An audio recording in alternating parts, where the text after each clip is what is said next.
And one of the great things about human species is that we have this remarkable organ, the brain. La tête dans le cerveau.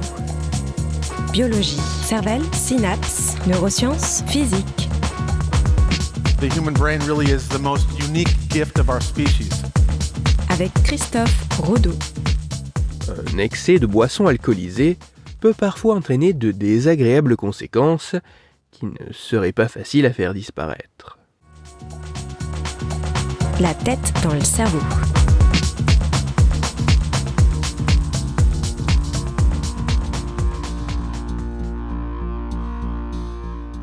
La vésalgie, plus communément appelée gueule de bois, est la sensation d'inconfort qui se manifeste à la suite d'une consommation excessive de boissons alcoolisées.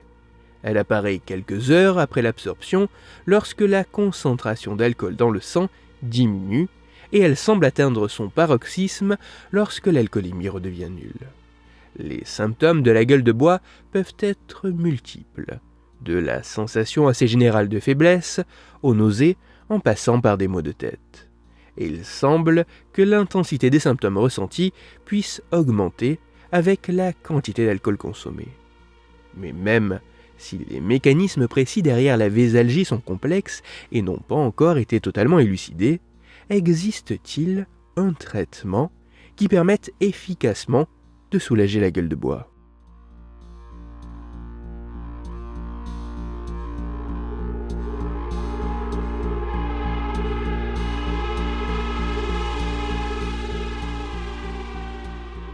C'est pour tenter d'apporter un début de réponse à cette question que des chercheuses et chercheurs anglais ont mené une méta-analyse dont les résultats ont été publiés dans les pages de la revue scientifique Addiction en 2022.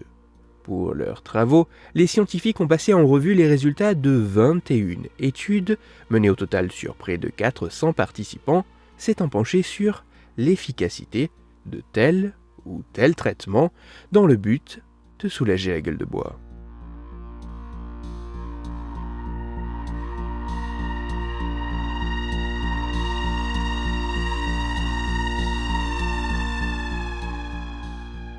Curcumine, probiotiques, extrait de bourgeons de clous de girofle, ginseng rouge, jus de poire coréen, extrait d'artichaut, en passant en revue l'efficacité des divers traitements testés, tout en analysant dans le détail la méthodologie de ces différentes études, les scientifiques anglais mettent en évidence qu'aucun traitement miracle ayant montré la preuve incontestable de son efficacité contre la gueule de bois ne semble vraiment exister. En effet, pour un certain nombre de traitements étudiés, leur efficacité ne semble pas être supérieure à l'effet placebo. Et pour ceux semblant être plus efficaces que le seul effet placebo, c'est la méthodologie qui vient à pécher, avec notamment un nombre de participants extrêmement faible. De plus, aucune étude passée en revue sur la question ne semble avoir été reproduite dans des conditions similaires par d'autres travaux scientifiques, ce qui tend forcément à limiter les potentiels effets mis en évidence.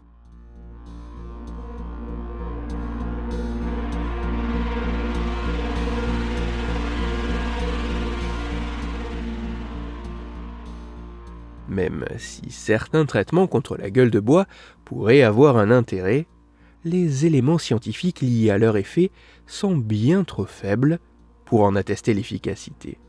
D'autres études doivent donc être conduites sur davantage d'individus dans des contextes expérimentaux mieux contrôlés et sur des éléments vraiment comparables avant de pouvoir effectivement se prononcer.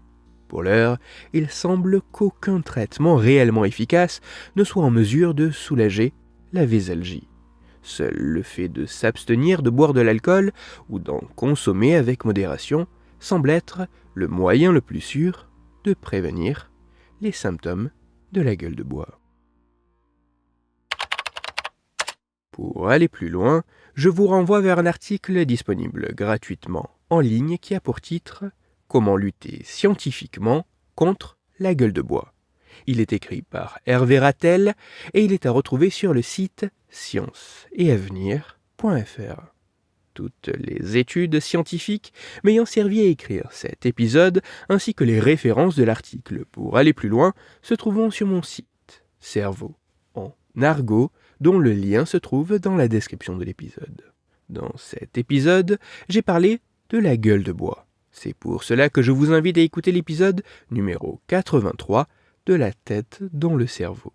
Dans celui-ci, vous pourrez découvrir ou redécouvrir que s'il est assez clairement établi que la consommation d'alcool impacte le fonctionnement du cerveau, la gueule de bois le pourrait également.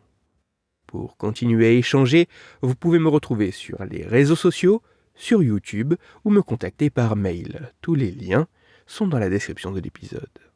Si pour vous, ce podcast est gratuit et sans publicité, pour moi il représente plusieurs milliers d'heures de travail et me coûte quelques centaines d'euros chaque année. Alors, un très grand merci à toutes celles et ceux qui prennent le temps de me faire des retours, de partager mon travail sur les réseaux sociaux et de me laisser de très sympathiques commentaires et 5 étoiles sur les plateformes d'écoute de podcast. Christophe Rodeau. La tête dans le cerveau.